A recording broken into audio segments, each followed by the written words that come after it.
Good evening, everybody.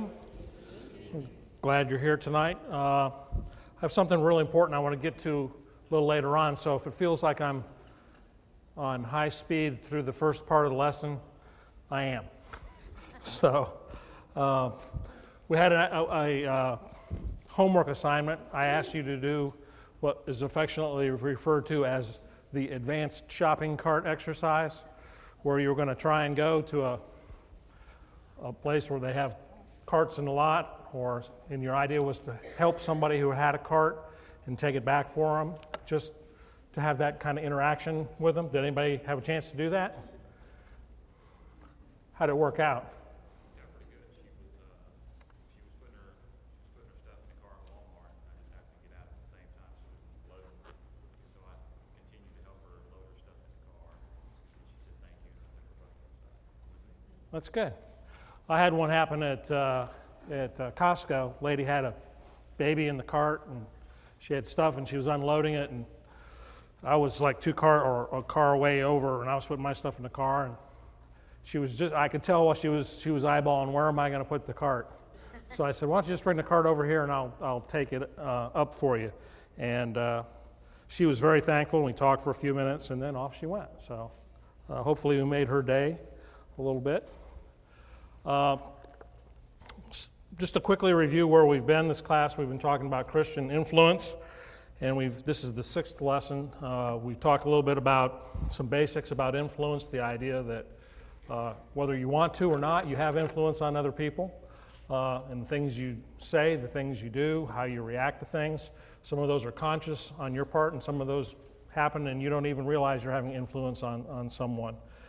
We talked about some examples. We used some metaphors. In lesson 2, we talked about being the salt of the earth from Matthew 5:13. Then we also moved down one from that, and lesson 3 talking about being the light of the world.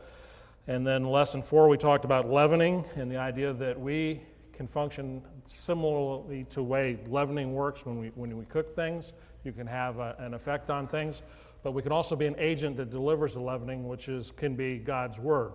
So we talked about that last week. We talked a little bit about being an epistle.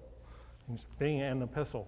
We have the opportunity to, as it says in 2 Corinthians 3, 1 through 3, we almost function as an epistle would function in God's word. We can affect people's lives. We may be the only epistle that they ever see is just by coming in contact with us. So that's just a brief summary of where we're at. One of the benefits of teaching that I've always enjoyed is you get really cool stuff from people. They tell you stories, they give you things you wouldn't normally get.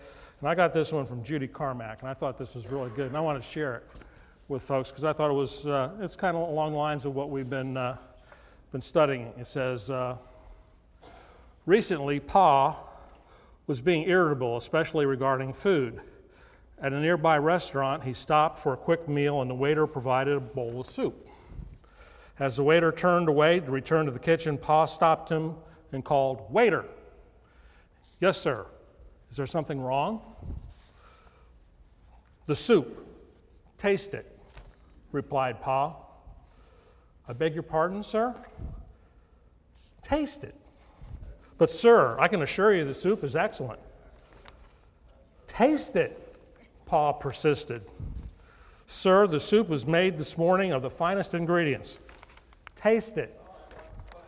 The exasperated waiter finally relented. "All right, sir, I'll taste it." Then after a pause, he said, "Where is the spoon?" To which Pa replied triumphantly, "Aha." It doesn't matter how good soup is if you have no way of getting the soup to your mouth. I will never be able to enjoy it. In a similar way, it doesn't matter how wonderful the gospel message is if it doesn't get to those who need it. It will never do them any good. The Bible uses several metaphors to describe this process. We are the hands and feet of Jesus. We are also, as Paul said in 2 Corinthians 4:7, we are earthen vessels that carry far more valuable message about Jesus. Allow me to add one more image to this list. We are God's spoons. Think about it. Nobody eats a meal at a fine restaurant when they rave about how nice the spoon was. No, they don't rave about how good, they will rave about how good the soup is, but no one pays attention to the spoon. The purpose of the spoon is merely to allow you to enjoy the soup. In fact, you hardly ever notice the spoon unless you don't have one. So I thought, Judy, I appreciate you sharing it. I thought that was a really interesting lesson on we're salt, we're light, we're leavening, and now we're spoons. So I think that was a good one. I think you're going to find at the end of this class that some of you are going to be happy with me, some of you are not. That's okay. You don't have to be happy with me, because I'm going to make you do something, or I'm going to try and make you do something that you probably don't want to do. And that's okay. We have 4 more weeks left in this class, and then we're going to be going into the lectureship. So just to give you a little preview of what we're going to do, I'll tell you about what we're going to do tonight in a second. Next week, we're going to talk about the influence that Christians can have in the home and in the church. And then on the 21st, we're going to talk about Christian influence at work and in the community. And then the 28th, which is the last class, we're going to talk about the residue that is you. And I'll let you figure that out a little later on. But for tonight, we're going to talk about, the title of this lesson is Taking a Measurement. If you think about, we've been talking about influence, and we've been talking about how we can influence people out in the world that we come in contact with, and there's a whole varieties of different kinds of people. I just want to pause for a second and think for a moment about the influence that Christ's life and this book have had on the world. When you think about some of the influences that have occurred, let's think about Christ, for instance. And I'm not really trying to dig into the religious side of it necessarily. I think we're all aware of what those things are. But if you think about what's gone on in the world, there probably isn't an individual who has ever lived that has been more written about, more talked about, more important than Christ. He's unequaled and unparalleled in his the influence that he's had upon the world. Let's see. I ran across this. This is a really neat description, I thought. It was written by James Allan Francis in 1926, and it's called One Solitary Life. He was born in an obscure village, a child of a peasant woman. He grew up in another obscure village, where he worked in a carpenter shop, until he was 30, when public opinion turned against him. He never wrote a book, he never held office, he never went to college, he never visited a big city, he never traveled more than 200 miles away from where he was born. From the place, he did none of these things, usually associated with greatness. He had no credentials but himself. He was only 33. His friends ran away. One of them denied him. He was turned over to his enemies, where there was a thorough mockery of a trial. He was nailed to a cross between 2 thieves. While dying, his executioners gambled for his clothing, the only property he had on earth. When he was dead, he was laid in a borrowed grave through the pity of a friend. 19 centuries have come and gone. This was written in 1926, so we could probably say we're into that 20th century. And today, Jesus is the central figure of the human race and the leader of mankind's progress. All armies that have ever marched, all navies that have ever sailed, all parliaments that have ever sat, all kings that have ever reigned put together have not affected the life of mankind on earth as powerfully as this one solitary life.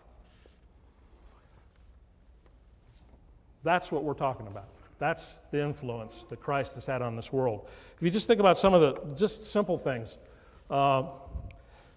Jews have always calculated where they are in time by going back to the creation. That's how what year they try and figure out what they're in is by going back to creation.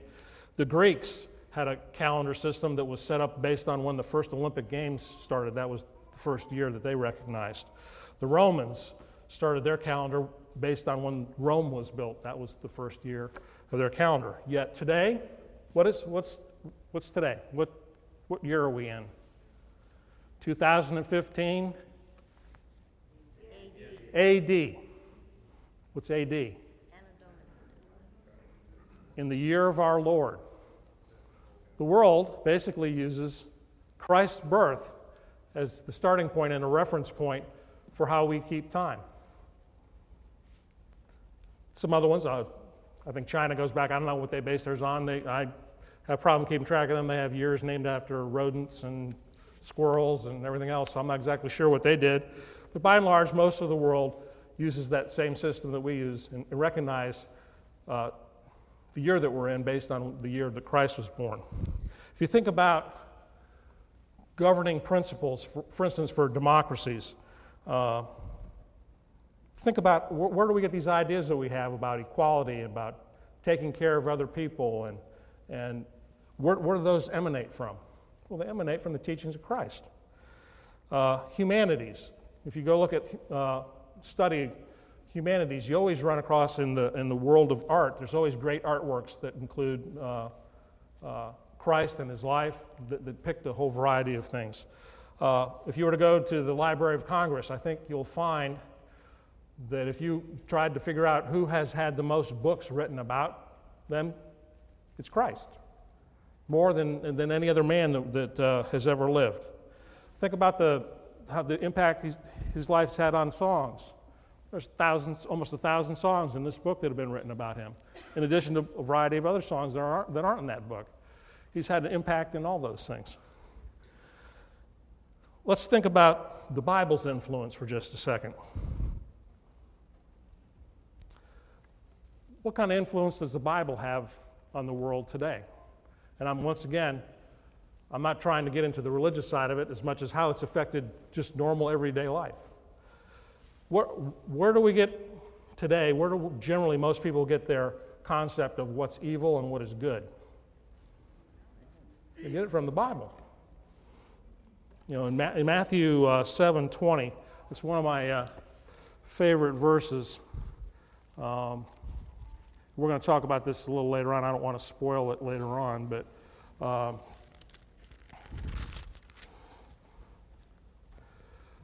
this whole idea of, at the beginning of chapter 7, it's the verse that everyone throws in your face when you make a judgment about something. They say, judge not lest you don't judge somebody because of this verse.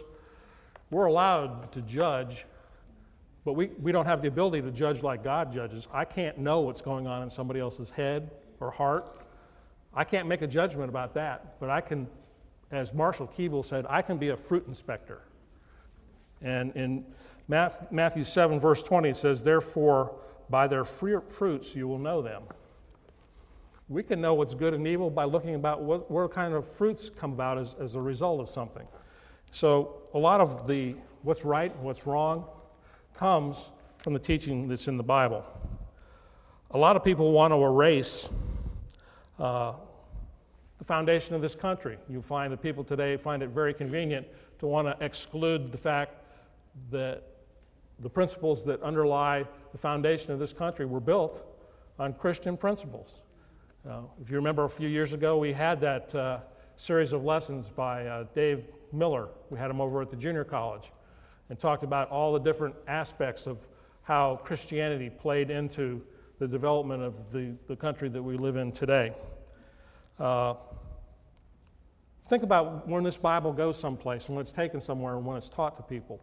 I remember reading a story one time about in the Pacific, where all the islands are, a trader went into this village, and he walks in and he sees a native man sitting there, and he's reading something, and he goes, what are you reading? And he goes, I'm reading the Bible. And he goes, oh, you're reading that? He goes, that's so out of date, that doesn't really apply to anything. And the native looked at him and said, Well, maybe where you come from that's the case, but that's not what it's like here. And the trader said, why? The native said, well, if this didn't apply, we would have eaten you 3 days ago. Wherever this book goes, it changes people's behavior. They may not do all the things they need to do, but it changes behavior when you take it someplace. It's done a variety of things. It changes societies and and what they believe and how they practice things. It stops barbarism of man. Just cannibalism, for instance, was just one example of something like that.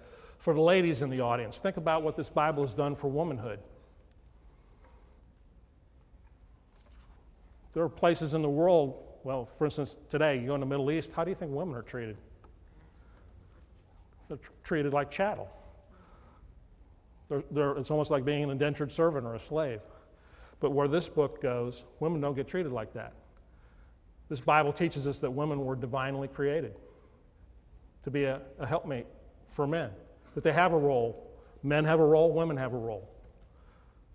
It teaches us that God thought women were special enough that when he brought his son into the world, what did he do? He was born of Mary, a woman. Women are special in that, think about what we're taught about when you're going to get married to someone. You know, what we're told. We're told that women, your wife, is something very special to you. A man, a husband, is supposed to look at his wife and love her the same way he loves himself. And it also tells us that God gives a woman to a man, and it's something very special. So it treats women and places them on a much higher level than places where this book doesn't exist. The reason I brought that up is just to, as an introduction, to say, I want to ask you this question. This is the part where some of you are going to get squirmy in the seat, and I don't apologize. So if you want to tell me afterwards that you don't like it, that's okay. I'll go with the flow, but I'm going to do it anyway. How's Christ's life in this book influenced you? Well, we could go around the room and each person might have a little different story to tell about it, but I'm going to ask you to do something. Reason I remember the title I told you for this class was what? Taking a measurement. Everybody know what this is? I mean, you don't see them anymore. It's a yardstick. You use it to measure things. Or remember when I was very young, I went to a parochial school. It was used for other things besides measuring. But we're not going to use it for that tonight. But I'm going to ask you to take some measurements. And those measurements are going to be of yourself.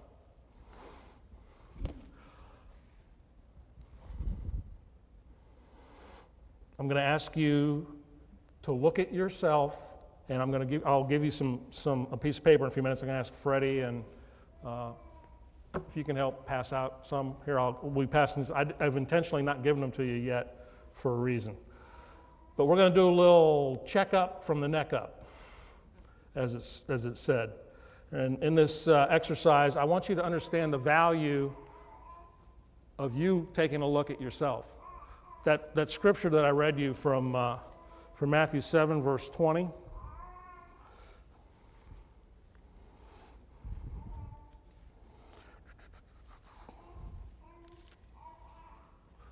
Help if I got the Matthew. It doesn't read the same in John.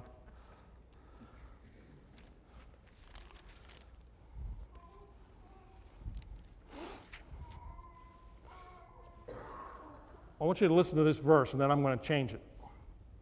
Therefore, by their fruits you will know them. One more time. Therefore, by their fruits you will know them. I'm going to flip it around. Therefore, by your fruits they will know you. That's what this class is all about. Because we're talking about here, when you observe other people, you can tell by the fruits that come out of them, you can tell an awful lot about those people. Well, if you can tell that about other people, the reverse of that is also true. And that's what we're doing is other people are going to be looking at you. And that's what this whole class we're driving at is you can have an influence on other people because they're paying attention to you and watching you, and you can influence them.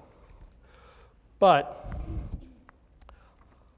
I want you, before the other people, I mean, you're all kind of in the middle of your life or different stages.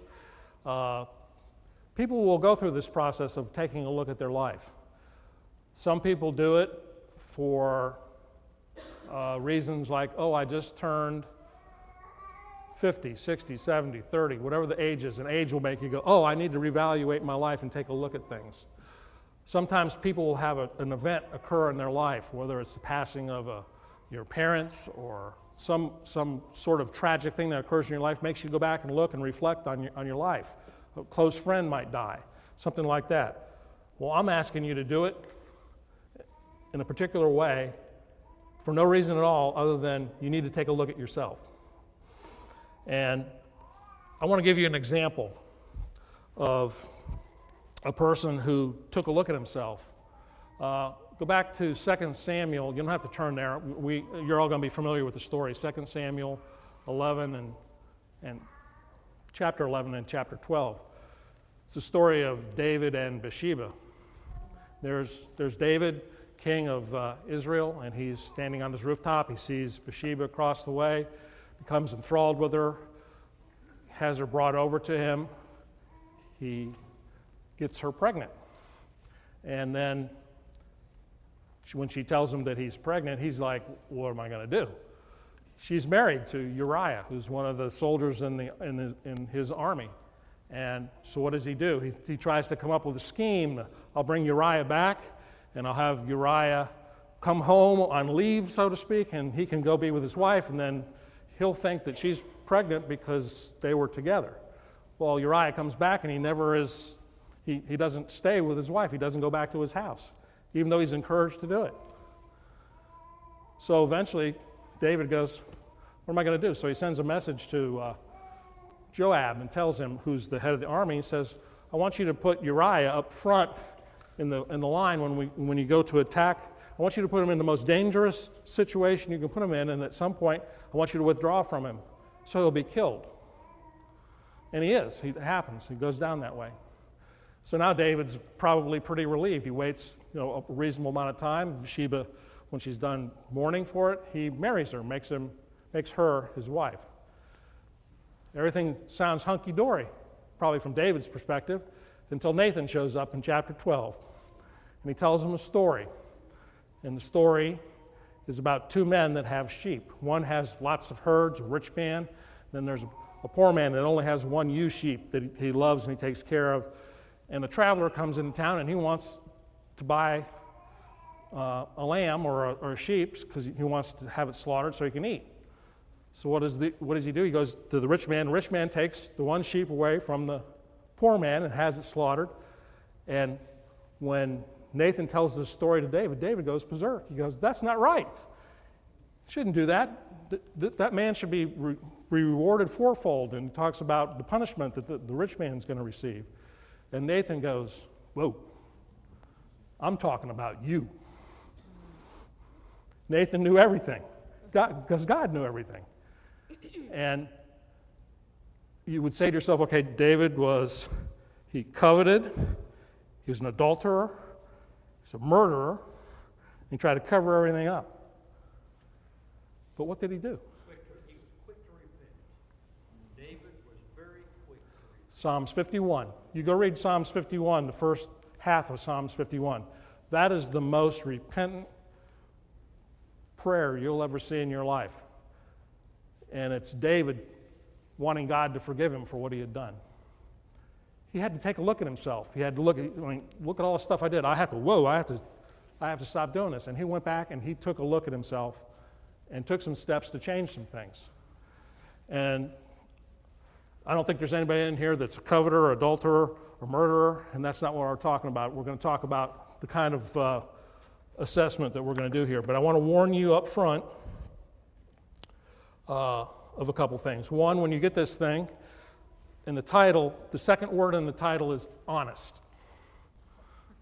And I want to give you a little story to illustrate the honest part.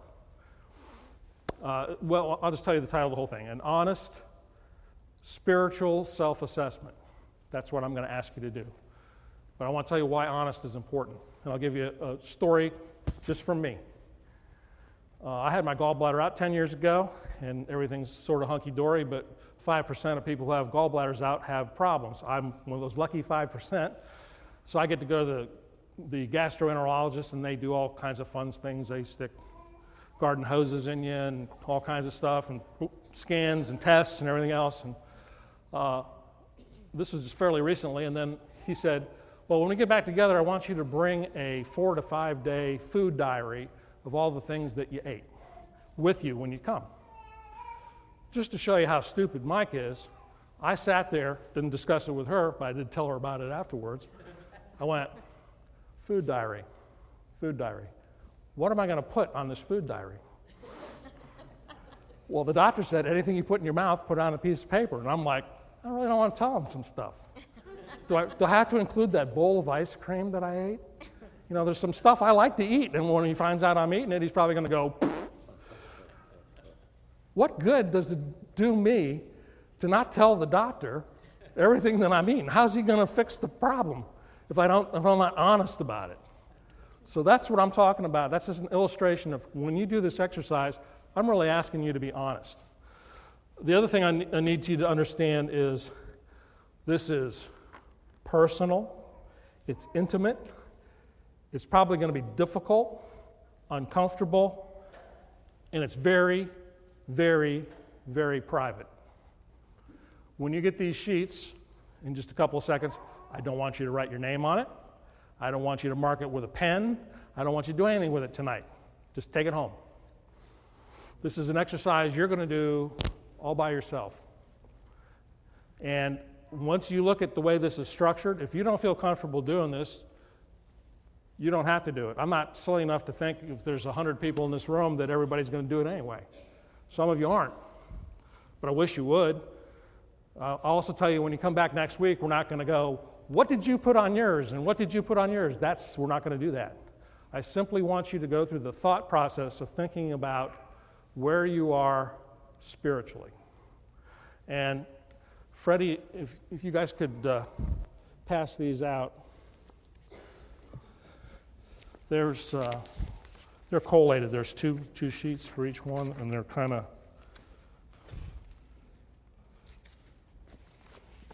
they kind of go back and forth there. So let me give a few more out for this one for Freddie here. Here, Freddie, here's a few more.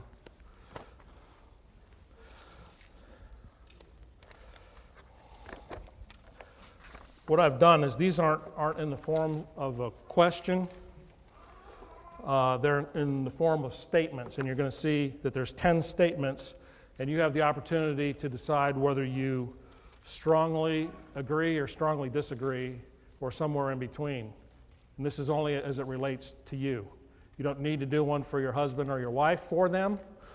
Won't do any good because that's not what this is about. I'm going to start going over the questions. You'll get them in just a second, but not questions, the statements. There's 10 of them that I put together.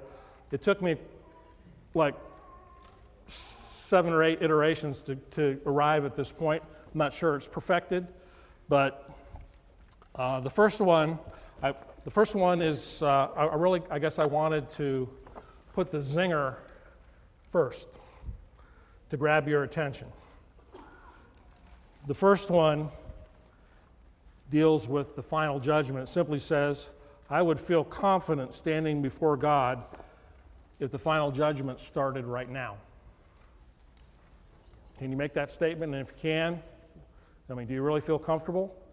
Well, you can rate that for yourself. The second one deals with Bible study and application of what you study. It says, my knowledge of God's Word has a positive impact on my daily thoughts and behavior. The third one is about your prayer life. My communication with God through prayer is consistent, balanced, and effective. And I want to go over that for just a second.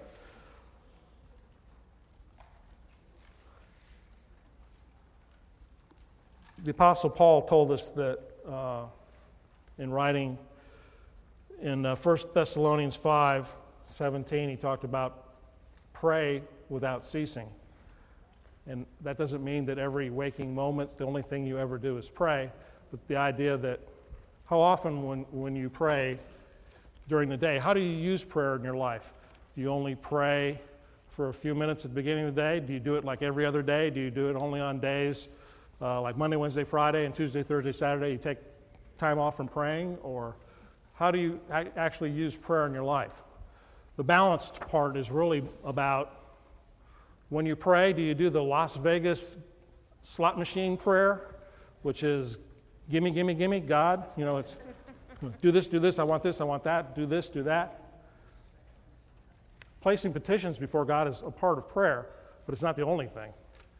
So thanksgiving in your prayer. How are you using prayer, and is it a balanced sort of thing? Did you have enough, Freddie?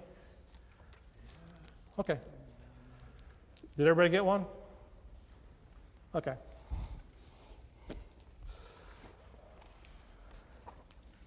Thanks. I also intentionally put that word effective in there. And you go, how can I tell if I have an effective prayer? Well, God says you can have effective prayers. You know, in James 5, it talks about the effectual, fervent prayer of a righteous man avails much. You know, you may say, well, I prayed about something and it didn't happen. And he didn't answer my prayer. Well, he answered it all right. Sometimes you don't like the answer that you get.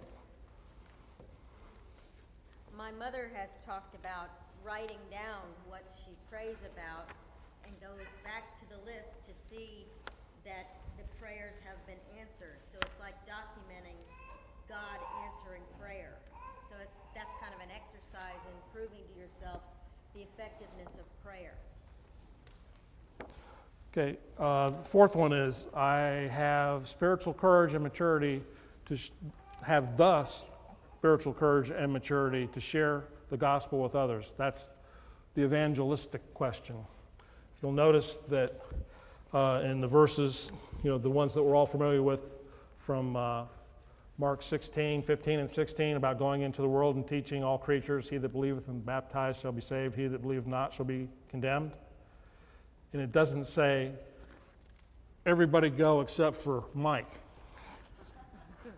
Or Mike doesn't have to go because Mike doesn't feel comfortable doing it. Or Mike, you know, this is the one area where we do the self-serving excuses to absolve ourselves from having to do it. All sorts of people will come up with all sorts of explanations as to why somebody else should be doing it instead of them. So you need to take a look at that. Number 5. I have a biblically sound spiritual compass that helps me navigate the challenges and opportunities I face daily. What's the difference between a compass and a watch? One gives you time, one gives you direction, okay? A lot of times, you know, I don't know how you are. Are you a list maker? A lot of people make lists. Write out all the things they're going to do, and then during the day they scratch them all out. That's a good way to get things done. But if that's all you ever do, that's like a watch. I did all these things. You know, you need direction. What if all these things aren't taking you in any direction at all? You need a compass. Compass points you in a direction. What's due north? What's the due north on a scriptural compass? Heaven. Heaven? Well, I think Matthew 6:33, seek ye first the kingdom of God and his righteousness, and all these things shall be added unto you. If your compass isn't pointing towards God and pleasing him, then it's not pointing in the right direction. Ecclesiastes talks about fear God and keep his commandments, for that is the whole of man. Same sort of sentiment. 6, I produce fruit in my life that reflects my love for God and my fellow man. I think we pretty much touched on that idea of being a fruit inspector. Well, I'm asking you to inspect your own fruit. See what you think. I believe God has given me talents. And this is a two-part statement. There will be some people in this room that will say, God didn't give me any talents. I'm just not good at anything. if you want to say that, you can come up afterwards and we can have a discussion, and I bet you we can figure out what you're good at. Everybody's got certain talents and capabilities that have been given to you by God. So the first part is, I want you to recognize that you have those abilities and capabilities, and the second part is I want you to think about, what are you doing with those? When you go out in the vineyard, the world is God's vineyard, and when you go out to do the work that you do, how are you using those abilities and talents that He's given to you? The last three questions there are very similar. They're just different target audiences. I have a positive Christian influence on my family, on my fellow Christians, and outside the church. And I think you understand the idea on the family and in the church, but if you don't think you have a responsibility to be a good influence outside your family and the church, then you need to go back and look at those qualifications for an elder once again, because one of the qualifications for an elder in 1 Timothy 3 talks about having a good reputation outside. An elder can't be a person who doesn't have a good reputation outside. Well, that's no different than anybody else. We all have to have that. So I want you to look at those 10 things. Then the next part is doing a couple of inventory things. One is I want you to, after I have convinced you that you do have talents and capabilities, I'd like you to think about what they are. And so you can explain them to yourself. These are the things that I think I'm really good at, and how can I use those? Then what are your strongest spiritual characteristics? Those will be easier for you to find because everybody's good at figuring out what they're good at. The hard one is the last one, which is which of your spiritual characteristics needs some polishing up, need some attention, need to be improvement. This is the spiritual growth part of this. And I want you to do this. I don't want you to share it with anybody. I don't want you to write your name on the sheet. You don't bring it back.